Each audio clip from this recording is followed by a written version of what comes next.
बातें एस जयशंकर ने जब वहां बड़ी बातें कही तो पाकिस्तान किस तरह से हिल गया, डर गया है। क्योंकि आप सोचिए, बहुत बड़ी बात है। आप अंदाजा लगाइए कि जिस देश में आतंक पालता पोसता हो देश, और उस बीच वहां पहुंचकर हमारे नेता वहीं पर उसी मंच से सब कुछ कह रहे हैं, तो कितनी बड़ी बात है। आपको बताएं कि एससीओ में जयशंकर के बयान से पाकिस्तान डर गया। कैसे डरा? आप ये जो सेटअप देख रहे हैं ना, इसी तरह से लाइव प्रसारण चल रहा था, लेकिन एस जयशंकर जैसे ही बोलने लगे पाकिस्तान को टेंशन हो गई। ये नो सिग्नल का साइन आने लगा तमाम टीवी चैनल्स पर कि कहीं आवाम ये सुन ना ले कि किस तरह से इंडिया के विदेश मंत्री पहुंचे हैं और वो सीधे खुलेआम बता रहे हैं कि पाकिस्तान में क्या चलता है। इसीलिए पाकिस्तान ने एस जयशंकर का बयान दिखाया ही नहीं, लाइव प्रसारण बंद हो गया।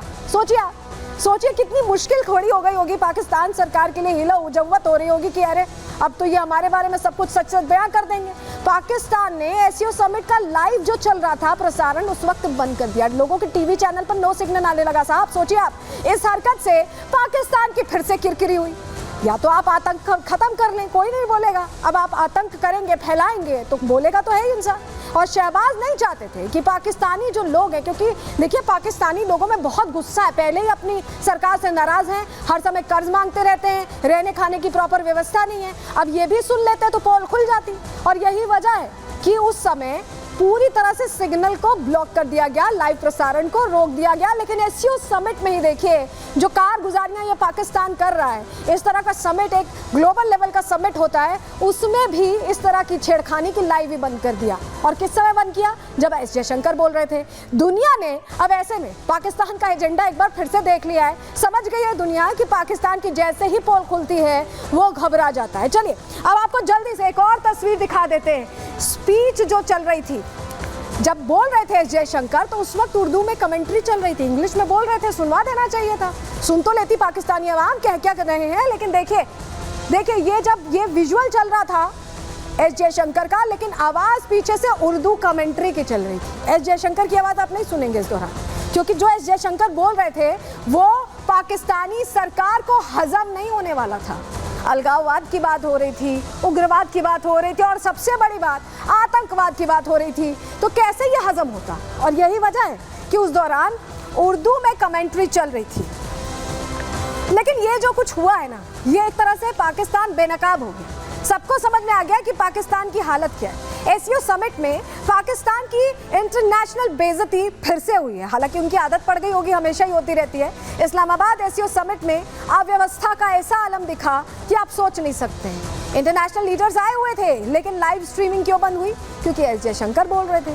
पहले तो ये हुआ, उसके बाद क्या हुआ? फोटो अब जब हो रहा था, जब आप देखते हैं किस तरह का समिट होता है, G20, ब्रिक्स सम्मेलन, तमाम फोटोज आपने देखी होगी।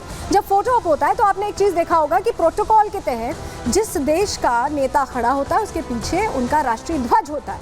लेकिन फोटो सेशन के दौरान भी अव्यवस्था दिखी। वो तस्वीर भी हम आपको दिखाएंगे, लेकिन हम पहले बता रहे हैं कि कैसे कैसे अव्यवस्था हुई है। फोटो सेशन के लिए झंडे भी ठीक से नहीं लगाए गए थे, इतनी अव्यवस्था, बद इंतजामी जिसे कह दें। झंडा ठीक करते हुए एससीओ समिट का स्टाफ नजर आया। सोचिए, फोटो ऑप के लिए इंटरनेशनल लीडर्स पहुंचे हुए हैं और आपके यहाँ व्यवस्था ही हो रही है। ऐसे ही होता है जैसे कि सारी लीडरशिप पहुंची हुई है, आप जल्दी जल्दी सब ठीक कर रहे हैं क्योंकि आपको लग रहा है कि अब तो ये गड़बड़ हो गई। एससीओ समिट के डेकोरेशन में खामियां दिखाई दी, बहुत सारी खामियां दिखाई दी। और समिट में सुरक्षा में आर्मी लगानी पड़ी। जो जानकारी मैं पहले भी आपको दे रही थी कि आप सोचिए कि लॉकडाउन लगाना पड़ा, क्योंकि इस्लामाबाद में 2 दिन पहले प्रदर्शन हुए। पीटीआई के जो तमाम कार्यकर्ता थे इमरान खान को लेकर सड़कों पर उतरे, हो हंगामा हुआ, पुलिस से भिड़ गए। और ऐसे में शहबाज शरीफ को लगा कि अब एससीओ समिट कैसे होगा। तो जो कोविड में होता है लॉकडाउन, वो एक समिट के लिए उन्हें लगाना पड़ा, क्योंकि वहां पर अटैक भी होते रहते हैं, कभी बम हमला हो जाता है, कभी कुछ हो जाता है। तो ऐसे में ये तस्वीर सामने आई। लेकिन चलिए अब आपको जरा तस्वीर दिखा देते हैं जिसका हम जिक्र कर रहे थे कि अव्यवस्था, बद इंतजामी। तस्वीर देखिए, ये देखिए लीडर्स खड़े हैं, यहाँ पे आप देख रहे हैं लीडर्स खड़े हैं। अब ये देखिए जल्दी से झंडा लगाया जा रहा है। बहुत देर हो गई है इनको समझ नहीं आ रहा कि लीडर्स खड़े हैं और फोटो ऑप के लिए इंतजार कर रहे हैं, लेकिन यहाँ पर झंडा लगाया जा रहा था। लास्ट मोमेंट ये तस्वीर नजर आई है, और ये तस्वीर बताने के लिए काफी है कि किस हद तक बद इंतजामी की गई है। लेकिन चलिए अब आपको बता देते हैं। आप सोच रहे होंगे एससीओ समिट में गए हैं विदेश मंत्री, एससीओ समिट क्या होती है, एससीओ क्या है? चलिए आपको बताते हैं, जानकारी चलिए जल्दी से दीजिए। एससीओ एक अंतर्राष्ट्रीय संगठन है, इंटरनेशनल संगठन है, पूरा नाम है शंघाई सहयोग संगठन, इसीलिए एससीओ कहा जाता है। और 2001 में एससीओ का गठन किया गया था। 2001 में जब गठन किया गया था तो कौन कौन से देश थे? चीन था, कजाकिस्तान था, किर्गिस्तान था और रूस था। तजाकिस्तान और उज्बेकिस्तान ने इसे बनाया और इसको लेकर धीरे धीरे विस्तार होता गया।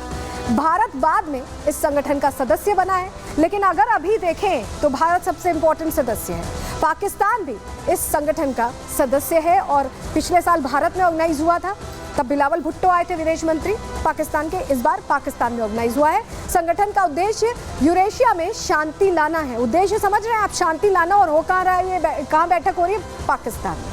राजनीतिक, आर्थिक, सैन्य सहयोग बढ़ाना भी इसकी मंशा है और इसीलिए एससीओ समिट अलग अलग जगहों पर जो साथी देश हैं वो ऑर्गेनाइज करते हैं, बातचीत करते हैं, बहुपक्षीय बातचीत होती है और इसको लेकर तमाम चीज़ें तय होती हैं। लेकिन भारत कम से कम पाकिस्तान के साथ तो नहीं तय कर सकता। इस बीच बड़ी खबर आ रही है, बता देते हैं दर्शकों को बड़ी जानकारी जो मिल रही है। आपको बताएं कि एस जयशंकर अब पाकिस्तान से भारत के लिए रवाना हो चुके हैं। ये बड़ी खबर इस वक्त की हम आपको बता रहे हैं। पाकिस्तान से भारत के लिए रवाना हुए हैं एस जयशंकर।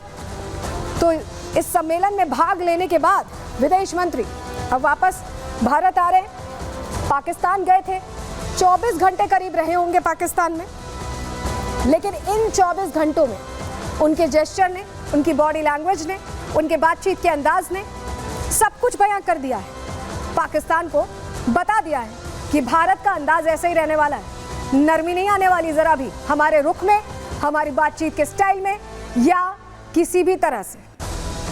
तस्वीर आपको दिखा रहे हैं भारत के लिए रवाना होते हुए एस जयशंकर की तस्वीर आप देख पा रहे हैं। तो एक तरह से देखिए, समिट तो हो गया, लेकिन जो बात पहले भी कही गई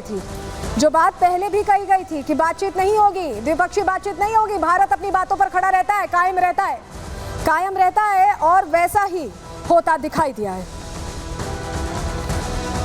तो आपको बताएं, इस बीच पाकिस्तान को भारत ने किस तरह से कड़ा संदेश दिया है, क्योंकि भारत पहले से ही ये कहता रहा है कि वो दोनों चीजें एक साथ चलने का पक्षधर नहीं है, आतंकवाद और वार्ता।